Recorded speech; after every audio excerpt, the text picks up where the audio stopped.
Welcome to the Lost in Disclosure. Tonight, we drift into the deep water. Not the shallow blue where sunlight dances and children play, but the deep, the cold, the place where light dies and pressure becomes a fist around anything foolish enough to descend.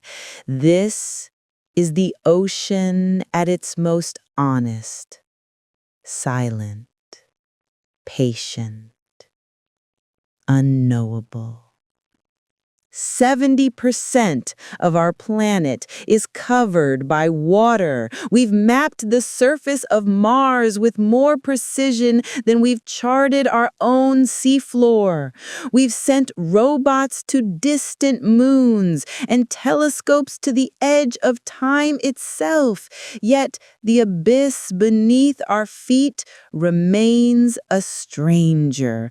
Less than 5% explored. Less than 5% understood. And within that vast, unexplored darkness, there are whispers. Not the kind you hear with your ears, but the kind that ripple through sonar screens, that flicker across radar displays, that lodge themselves in the memories of sailors who swear they saw something that moved with purpose, with intelligence, with a grace that defied every law we thought we knew. This is not a story about aliens from distant stars. This is a story about what might already be here.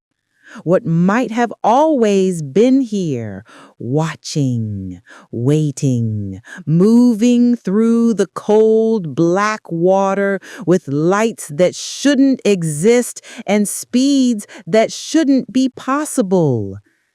The ocean is not empty.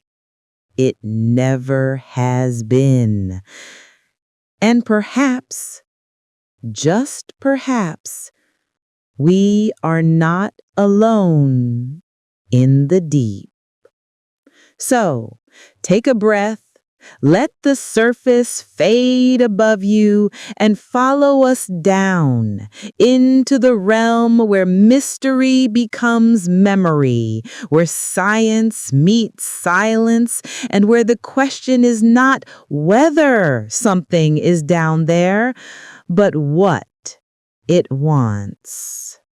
Chapter 1: Whispers Beneath the Surface. The human relationship with the ocean is ancient, written in salt and survival. We've crossed it, feared it, worshipped it. We've built empires on its shores and lost them beneath its waves. But for all our history with the sea, we've never truly known it. We've only ever skimmed its surface like insects on a pond, blind to the world below. Imagine standing at the edge of the Mariana Trench, the deepest place on Earth, nearly 7 miles down. If you dropped Mount Everest into that darkness, its peak would still be a mile beneath the surface. The pressure there is over 1,000 times what we experience at sea level, enough to crush steel, enough to make the concept of human exploration laughable. And yet, life exists there. Not just exists, thrives. Creatures without eyes, glowing with their own light, moving through a world that seems more alien than the surface of Europa. Bioluminescence is common in the deep sea, a language of light in a place where light should not be. But there are other lights, lights that don't belong to any known creature, lights that move in ways that defy biology, that track vessels with precision, that dive deeper than any animal could survive and accelerate faster than any propeller could push. The first whispers came from sailors, men who spent months at sea, far from land, far from the noise of civilization. They spoke of glowing spheres beneath the waves, of strange disturbances on calm nights, of shadows that passed beneath the hull, too large, too fast, too deliberate. For centuries, these stories were dismissed. Sea serpents, tricks of exhausted minds, reflections of starlight on water. The ocean is vast and lonely, and the human brain is designed to find patterns, to create meaning from chaos. Of course sailors saw things. Of course they told tales. But then came the technology. The sonar, the radar, the instruments that don't hallucinate, that don't grow tired, that record what they detect with cold, mechanical precision. And the instruments saw them too. During World War II, submariners on both sides of the conflict reported strange encounters. Objects that followed their vessels, that circled them in the deep, that disappeared from sonar only to reappear miles away in seconds. The term Foo Fighters became famous for aerial phenomena, but beneath the waves, there were no cute nicknames. Only silence. Only classified reports filed away in archives that few would ever read. The Cold War brought even more sightings. Soviet and American submarines, locked in a deadly game of cat and mouse beneath the Arctic ice, began detecting something else, something that wasn't enemy, wasn't friendly, wasn't explainable. One Soviet commander described it as a glowing disk that paced his submarine for hours before descending to a depth no known vessel could reach. American sonar operators tracked objects moving at speeds exceeding 200 knots. Impossible for any torpedo, any submarine, any marine animal ever documented. These weren't stories shared at bars. These were logged, documented, reported up chains of command where they were met with confusion, concern, and, ultimately, silence. Because what do you do with a mystery that lives in a place you can't easily investigate? What do you do when the unknown is not above you in the sky, where you can point and photograph and speculate, but below you, in a realm more hostile to human life than outer space itself? You whisper about it. You file it away. You move on. But the whispers don't stop. They echo through decades, passed from officer to recruit, from researcher to researcher, from coast to coast. The ocean is not empty. Something moves in the deep, and it has been moving for a very, very long time. But if these whispers are more than myth, if the lights beneath the waves are more than natural phenomena, then we must ask, what are they? Where do they come from? And perhaps most unsettling of all, what do they want? Chapter 2. The Unidentified Submerged Object. Language shapes reality. When we name something, we give it form, we give it legitimacy. For decades, the strange phenomena in our skies were dismissed, ridiculed, relegated to the realm of conspiracy and delusion. Then, slowly, the term UFO gained traction. Unidentified flying object. Not alien spacecraft, not extraterrestrial vehicle, simply unidentified, unknown, worth investigating.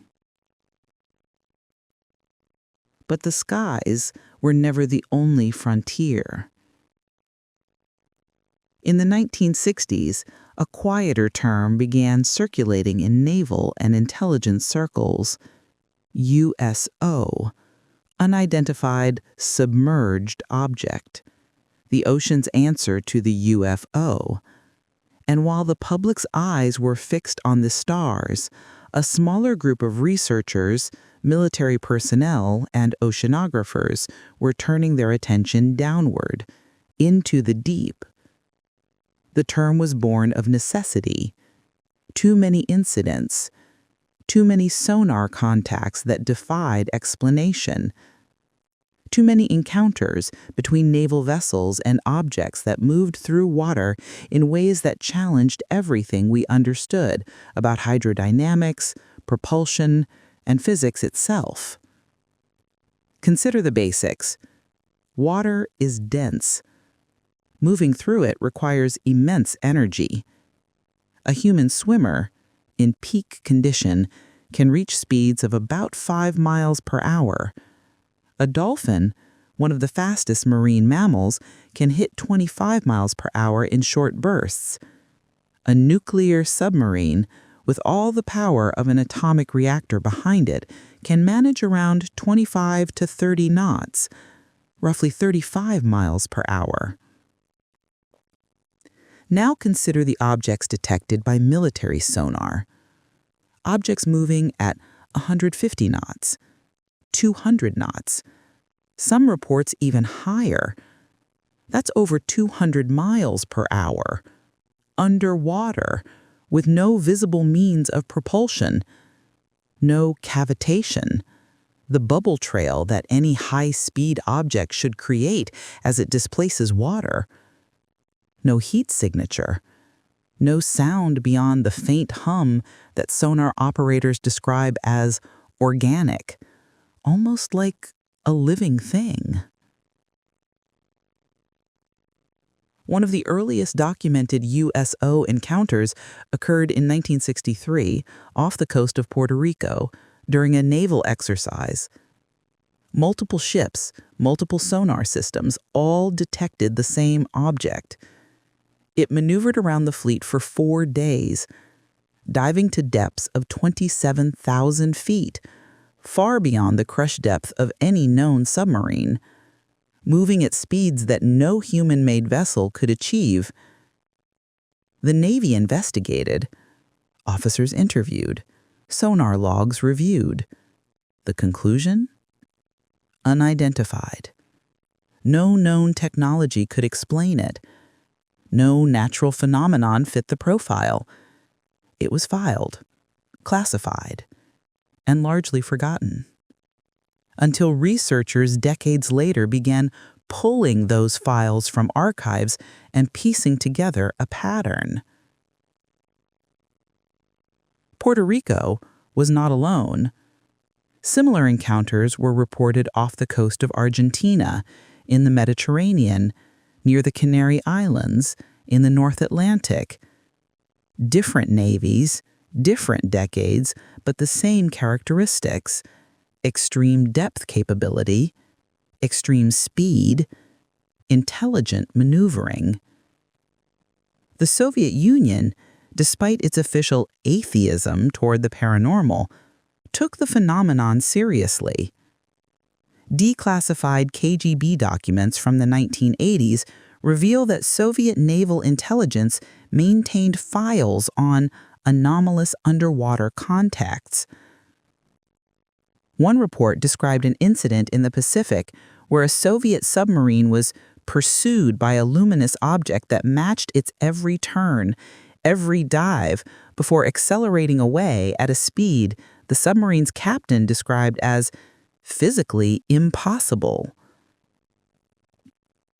In 1972, a Norwegian research vessel detected a massive object rising from the deep during a sonar mapping mission. The object was roughly 100 feet in diameter, ascending at a rate that should have caused catastrophic pressure changes for any living organism. It reached a depth of 200 feet, hovered for approximately 90 seconds, then descended again, vanishing into the abyss faster than the sonar could track. No debris, no biological samples, just the data. Cold, undeniable. The term USO gave these incidents a framework. It allowed military and scientific communities to discuss them without the stigma of sea monsters or alien bases. It opened the door, just a crack, to serious investigation. But serious investigation requires resources, funding, public interest, and the ocean, unlike the sky, does not offer easy spectacle. You cannot point a camera at the deep sea and capture viral footage. You cannot gather crowds to witness a sonar blip. The evidence is technical, abstract, locked away in classified files and scientific journals that few outside the field will ever read. And so the USO phenomenon remained in the shadows, known to those who needed to know, ignored by those who preferred simpler truths. Yet the encounters continued, year after year, decade after decade, in every ocean, in every depth. A global phenomenon, hiding in plain sight, beneath a surface that most of humanity never thinks about. The ocean is not empty. It is not silent. And whatever moves within it has been moving for longer than we've had the technology to detect it. Which raises a question that few are willing to ask out loud. If these objects are real, if they are intelligently controlled, if they have been here for decades, perhaps centuries, then what are we to them? Are we the observers or the observed? Chapter 3: The Catalina Mystery. There are places on Earth that seem to attract the unexplained. Zones where the boundary between known and unknown grows thin, where witnesses multiply and patterns emerge that resist easy dismissal. The Bermuda Triangle, the Hessdalen Valley, Skinwalker Ranch. And off the coast of Southern California, there is Catalina Island.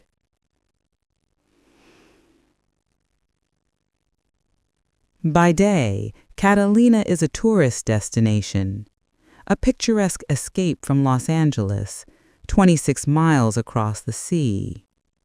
Visitors come for the beaches, the quaint town of Avalon, the hiking trails that wind through hills covered in chaparral and wildflowers. But by night, Catalina becomes something else. A theater for the strange. A stage where lights perform in ways that defy explanation. For decades, the waters around Catalina have been a hotspot for USO sightings. Fishermen, divers, private boaters, Coast Guard personnel, all have reported similar phenomena. Glowing objects, spherical or disc-shaped, moving beneath the surface, sometimes alone, sometimes in formation, always silent, always purposeful. One of the most compelling accounts comes from a group of commercial fishermen in 1989. They were working the waters near the island's eastern shore, just after sunset, when they noticed a glow beneath their boat. Not bioluminescence, they knew that. Well, this was different, brighter, more focused. As they watched, the glow intensified, and a large disc-shaped object rose from the depths. It hovered just below the surface for several seconds, bathing the boat in a soft amber light. Then, without a sound, it accelerated horizontally, creating a wake that rocked the boat before diving again into the darkness. The fishermen reported the incident to the Coast Guard. A patrol was sent. Nothing was found. The sonar showed no contacts. The water was calm, but the fishermen were certain of what they'd seen. And they were far from alone.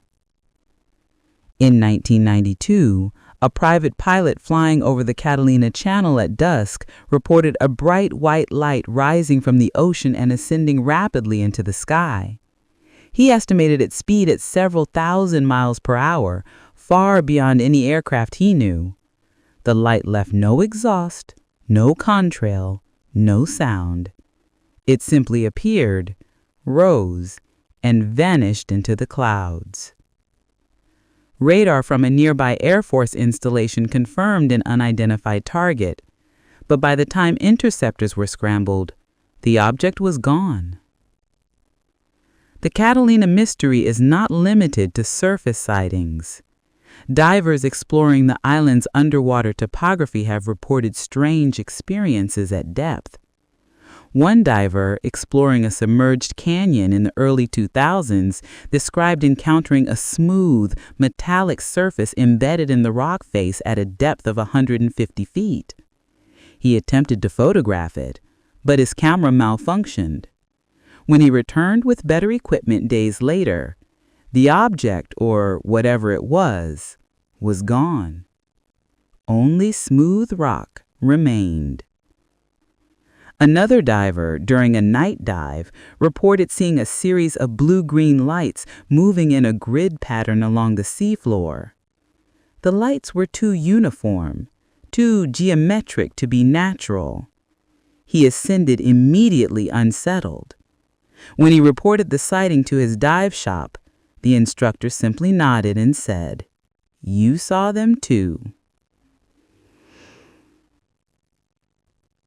Local residents have their own stories. Light seen from shore, moving parallel to the coastline before diving beneath the waves. Objects tracked on personal fish finders that descend far deeper than any fish should be able to survive. Strange humming sounds heard underwater by swimmers and snorkelers, a low-frequency vibration that seems to come from everywhere and nowhere at once. The U.S. Navy has a presence near Catalina. Naval exercises are common in the area. Some skeptics suggest that the sightings are simply misidentified military tests. Secret submarines, underwater drones, experimental technology being developed away from prying eyes. But the sightings predate modern drone technology. They predate even nuclear submarines. Fishermen in the 40s and 50s reported similar phenomena. Indigenous Tongva people who inhabited the island for thousands of years have oral traditions describing spirits of the deep that glowed and moved beneath the water. If these are military tests, they have been ongoing for at least 80 years. If they are misidentifications, they are remarkably consistent across generations, across witness backgrounds, across technological eras. Or perhaps Catalina sits atop something. A geological feature, a deep trench, an underwater structure that attracts or houses something we do not yet understand. The ocean floor near Catalina is complex. Deep canyons, underwater ridges, vast stretches of unexplored terrain. It would be the perfect place to hide, if hiding were the goal. But what if hiding isn't the goal? What if these lights, these objects, these encounters are not accidents, but messages? What if something beneath the Catalina coast is trying to be seen? The island sits in silence, a tourist haven by day, a beacon for the unexplained by night. And the ocean around it keeps its secrets, as oceans always do. But the patterns are there, the witnesses are real, and the question lingers in the salt air and the cold water. What is it about this place? Why here? Why now? Why always? Chapter 4. Lights Beneath the Fleet.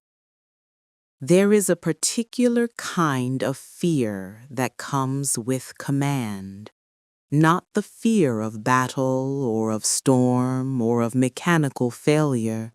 Those are known quantities, risks calculated and managed. The fear that haunts a naval commander is the fear of the unknown, the encounter that the manual does not cover, the threat that does not announce itself. For decades, that fear has had a name whispered in officers' quarters and classified briefings: the silent pursuer. It begins with sonar. A contact appears on the screen, solid, moving, tracking your vessel. You change course, it changes course. You increase speed, it matches you. You dive, it follows.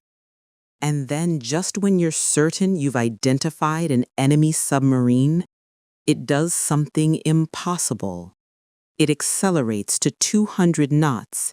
It dives to 10,000 feet. It vanishes from sonar entirely, only to reappear behind you as if mocking your instruments, your training, your understanding of reality itself. These encounters are not the stuff of legend. They are documented, logged, reported through official channels where they are met with concern, confusion, and often a quiet order to classify and move on. One of the most detailed accounts comes from a U.S. Navy destroyer operating in the Atlantic in the late 1970s. The ship was part of a carrier battle group conducting routine exercises when sonar detected multiple contacts approaching at high speed. The contacts were assumed to be submarines, possibly Soviet, given the tensions of the Cold War. The destroyer maneuvered to intercept, preparing depth charges and anti-submarine torpedoes. But as the objects closed, something became clear. They were too fast, too maneuverable. They moved in formation, coordinated, as if communicating. The captain ordered active sonar, a loud, powerful pulse designed to get a clear image of the targets. The return was unlike anything the sonar operator had seen. The objects were spherical, roughly 30 feet in diameter, moving at speeds exceeding 150 knots at a depth of 3,000 feet. Then, as if aware they had been pinged, the objects scattered. One dove straight down, disappearing off the sonar screen as it descended past the equipment's maximum range. The others accelerated horizontally, vanishing in different directions faster than any torpedo could pursue.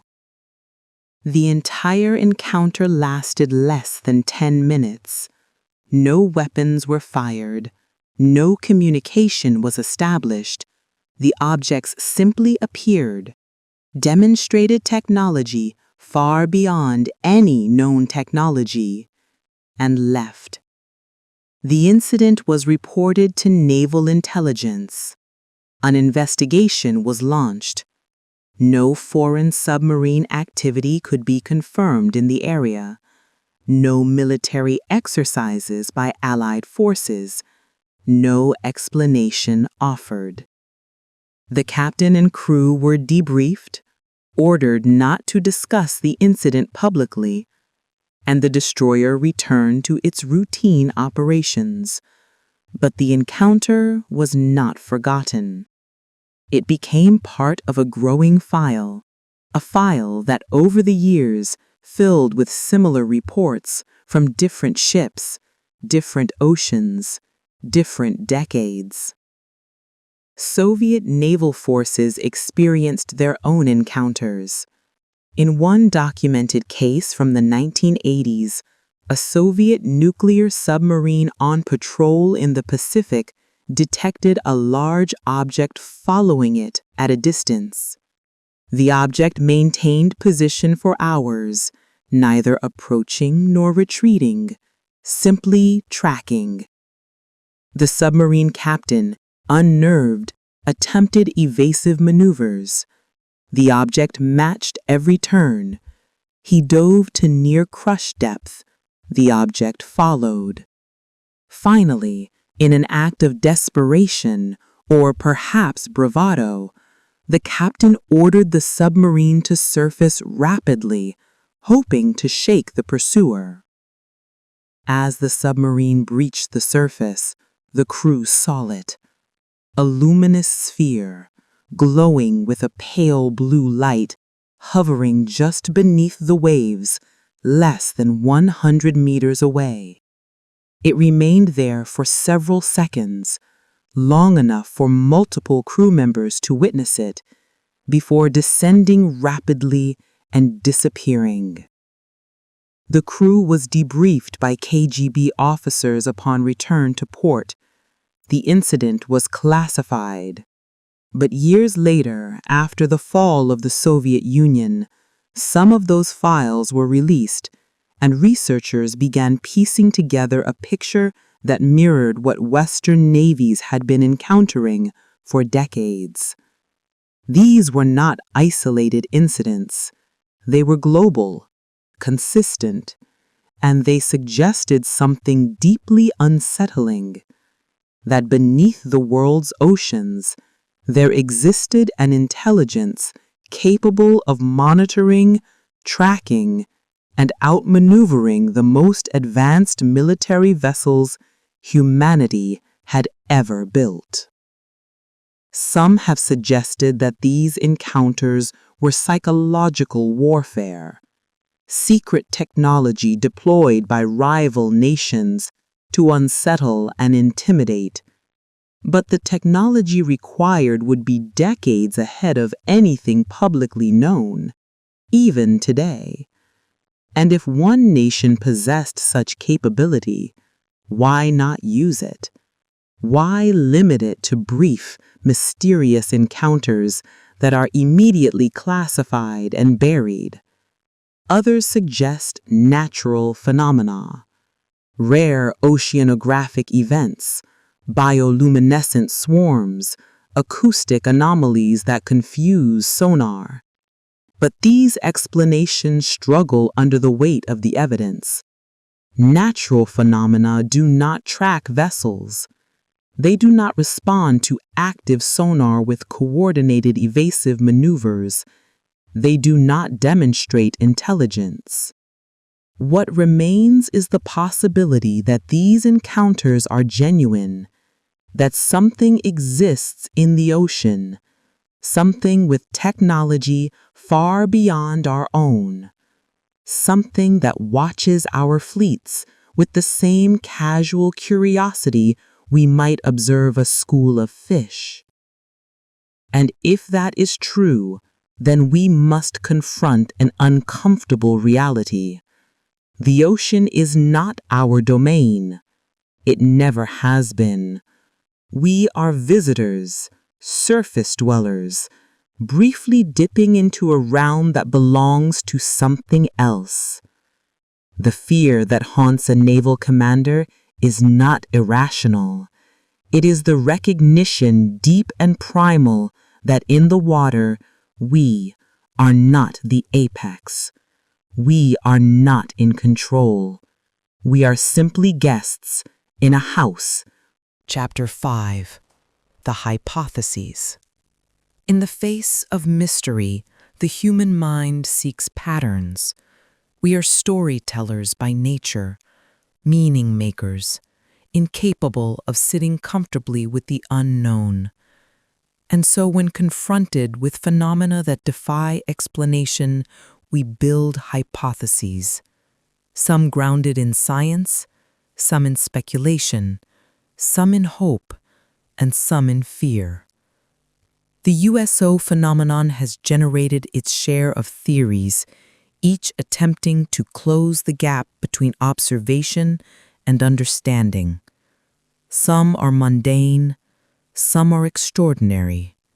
None, as yet, are conclusive. Hypothesis 1. Secret military technology. The most skeptical explanation is also the most comforting. The objects are ours. Advanced submarines, underwater drones, experimental propulsion systems developed in secret by governments with black budgets and classified programs. This hypothesis has merit. Military technology is often decades ahead of public knowledge. The U.S. Navy's development of stealth aircraft, for example, remained classified for years. Submarines with revolutionary propulsion could in theory explain some of the speed and maneuverability reported. But the hypothesis struggles against the timeline. USO sightings predate modern technology by decades, even centuries. The objects detected in the 1940s could not have been drones. Drones did not exist. The encounters reported by Soviet and American forces during the Cold War would require both superpowers to possess identical, impossibly advanced technology, yet never use it strategically. And the depths reached by these objects, 20,000 feet, 27,000 feet, deeper, are beyond the capability of any known manned or unmanned vessel. The pressure alone would crush steel. The energy required to move at such speeds, at such depths, would be staggering. If this is human technology, it is technology so advanced, so far beyond public understanding, that it might as well be alien. Hypothesis 2. Bioluminescent marine life. The ocean is full of light. Creatures of the deep have evolved to glow, to hunt, to communicate, to defend themselves in an environment devoid of sunlight. Could the lights reported by witnesses simply be misidentified marine life? In some cases, yes. Bioluminescent algae, jellyfish blooms, schools of glowing fish, these can create stunning displays that might startle an uninformed observer. But marine life does not explain sonar contacts. It does not explain objects moving at 200 knots. It does not explain the geometric precision of formations, the intelligent tracking of vessels, the extreme depth capability. A glowing jellyfish does not follow a submarine for hours, matching its every maneuver. A school of fish does not descend to 27,000 feet and then accelerate to impossible speeds. Bioluminescence may account for some sightings, particularly from casual observers on the surface, but it cannot account for the military encounters, the sonar data, the eyewitness testimonies from trained personnel. Hypothesis 3. Geological and oceanographic phenomena. The ocean is a dynamic system. underwater volcanoes, methane seeps, thermal vents, acoustic anomalies caused by temperature layers. All of these can create unusual effects that might be misinterpreted. Methane bubbles rising from the seafloor can create sonar reflections that appear as solid objects. Thermal layers can bend sound waves, creating false contacts or making objects appear to move in erratic ways.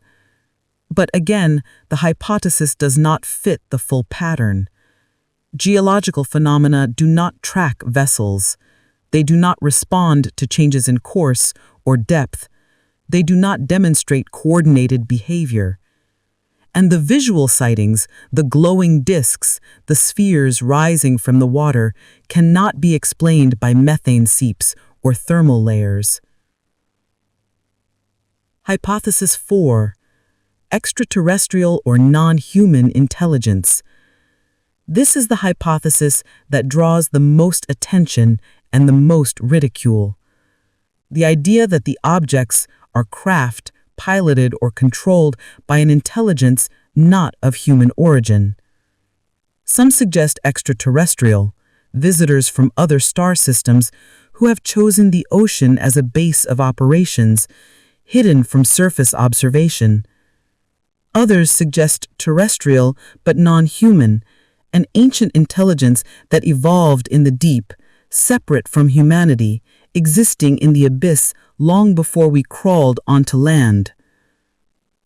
The hypothesis is speculative, lacking direct evidence, but it does account for the intelligence demonstrated by the objects, the technological superiority, the global and historical nature of the sightings. If these are craft, they exhibit propulsion systems that do not rely on combustion, do not create heat signatures, do not produce noise in the way our engines do. They move through water as if the water is not there. No resistance, no cavitation, no friction. Such technology would require an understanding of physics far beyond our own. Manipulation of inertia, of gravity, of the fundamental forces that govern matter itself. Is that possible? We do not know. Our science has only scratched the surface of what the universe allows, and the ocean, vast and unexplored, would be the perfect place for an intelligence to hide, to observe, to wait. Hypothesis 5. Consciousness and the unknown. There is a final hypothesis, more philosophical than scientific, but perhaps the most unsettling. The ocean itself as aware.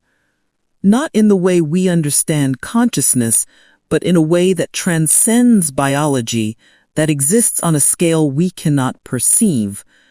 Perhaps the lights are not craft, but manifestations of a planetary intelligence, expressing itself in ways that we interpret as technology. Perhaps the ocean is not empty space filled with water, but a living system, and we are only beginning to sense its presence. This hypothesis ventures into the realm of speculation, of mysticism, but it reminds us that our understanding of consciousness, of intelligence, is limited by our own experience. We define awareness by our own standards, but the universe may contain forms of intelligence that do not fit our definitions. The truth is, we do not know. Each hypothesis has strengths, each has weaknesses. The mystery remains unsolved, not because we lack imagination, but because we lack evidence, direct, undeniable, repeatable evidence. And so we are left with stories, with sonar logs, with testimonies, with patterns that suggest something real, something significant, but remain just out of reach. The ocean does not offer easy answers. It never has, and perhaps that is precisely the point. Chapter 6.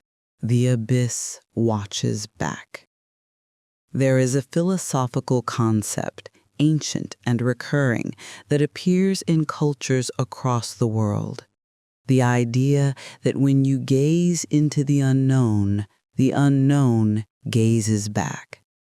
It is not a literal statement, but a recognition of a deeper truth, that observation is not passive, that the act of looking changes both the observer and the observed, that the boundary between subject and object is thinner than we believe.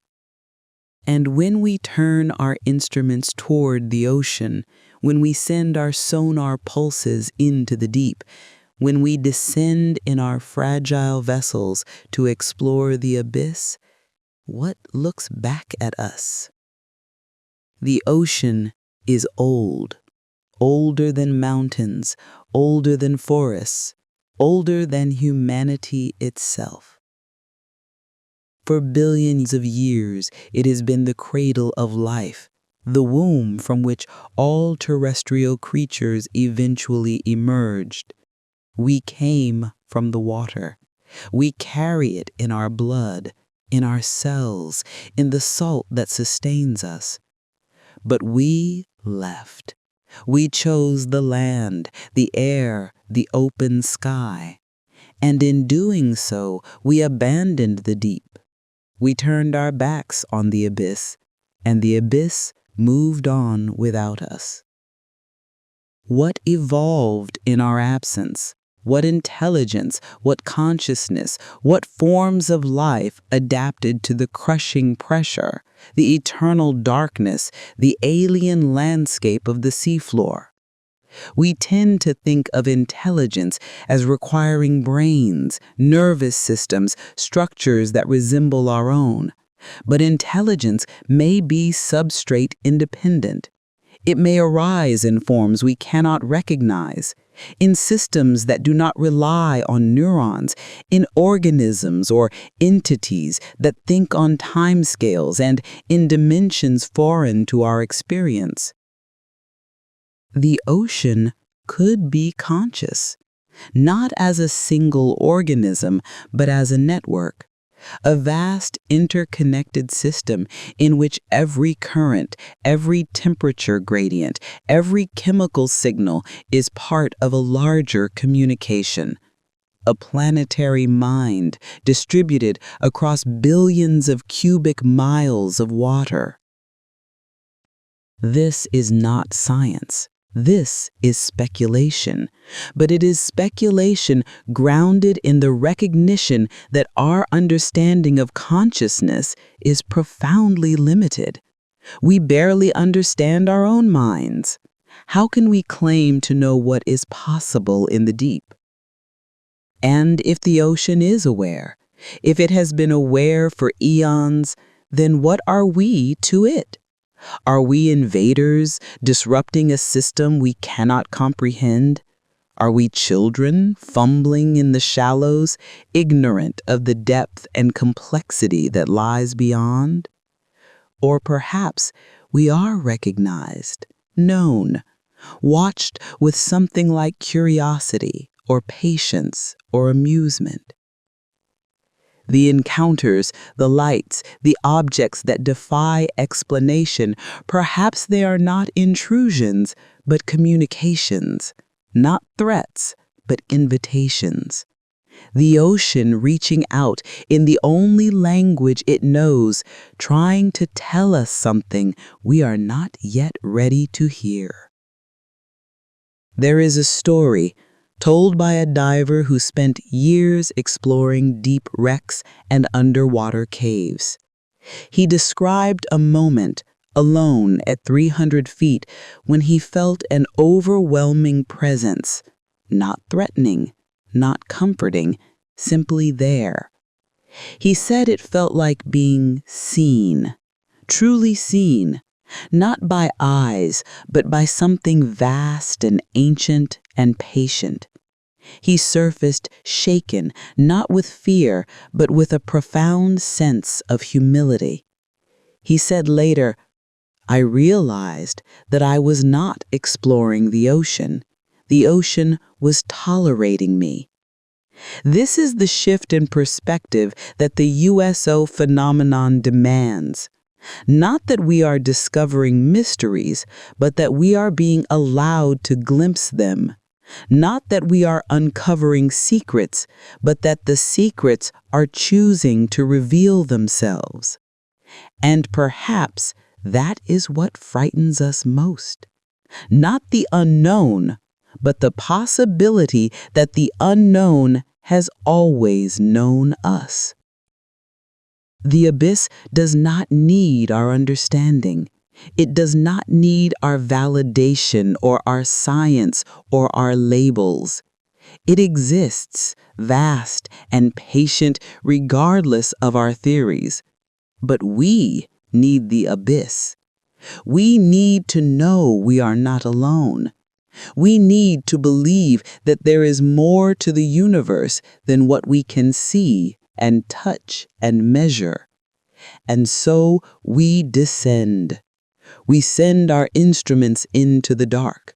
We listen to the whispers and wonder what they mean.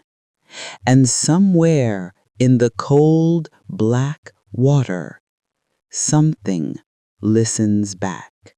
Chapter 7. The Last Descent. We return to the surface now, but we do not return unchanged. The journey into the deep is also a journey inward, a confrontation with the limits of our knowledge, our control, our place in the order of things. We like to believe we are the masters of this world, the apex species, the architects of our own destiny. But the ocean reminds us otherwise. It reminds us that we are small, fragile, fleeting. That the earth does not belong to us, we belong to it. And the deep, the vast, unexplored deep, does not care about our ambitions or our fears. The lights beneath the waves, the objects tracked by sonar, the encounters documented by military personnel, they are not ultimately about proof. They are about possibility, about the recognition that the universe is stranger, more complex, more wondrous than we allow ourselves to believe. For every question we answer, the ocean offers 10 more. For every mystery we solve, 100 remain. And perhaps that is as it should be. Mystery is not the enemy of knowledge. It is the fuel. It is what drives us to explore, to question, to imagine. A world without mystery would be a world without wonder. And wonder is what makes us human. So what do we take from this journey? What do we carry back to the surface? Not answers. The ocean does not give answers. But perhaps, if we listen carefully, we take back a question that will echo in the silence of deep water, in the glow of distant lights, in the stories told by those who have seen what should not be. What if they were never visitors? What if they were never invaders or anomalies or figments of imagination? What if they were always here? Neighbors, not strangers, inhabitants of a realm we have barely touched, living alongside us, beneath us, in a world as rich and complex as our own. What if the ocean is not a frontier to be conquered, but a boundary to be respected? What if the lights beneath the waves are not mysteries to be solved, but messages to be understood? What if we are not alone? The descent is over. The surface beckons. The sun is warm, and the air is sweet, and the world above seems safe and familiar. But we will not forget the deep. We cannot. Once you have looked into the abyss, once you have felt its gaze upon you, once you have glimpsed the lights moving through the darkness, you carry that with you. It is a gift, a burden, a reminder that the universe is vast and we are small, and there is so much we do not know. And that is beautiful. Thank you for drifting with us into the dark water and the silent deep. This journey does not end here. It lingers, like salt on your skin, like the memory of a dream half forgotten. The ocean keeps its secrets, but it also keeps its promises. To those who listen, to those who wonder, to those who are willing to sit with the unknown and not demand easy answers, the ocean speaks. Not in words, but in whispers, in lights, in the movement of things unseen. If you felt that pull, that curiosity, that quiet ache to know more, then you are part of this story too. Share your thoughts, your questions, your own encounters with the unexplained. We are all explorers here, charting a map that will never be complete. Until we meet again, in the spaces between certainty and doubt, between science and mystery, between the surface and the abyss, keep wondering, keep looking, keep listening. Because somewhere in the cold black water, something is listening too. And perhaps one day we will understand each other. Safe travels, friend. The ocean is waiting.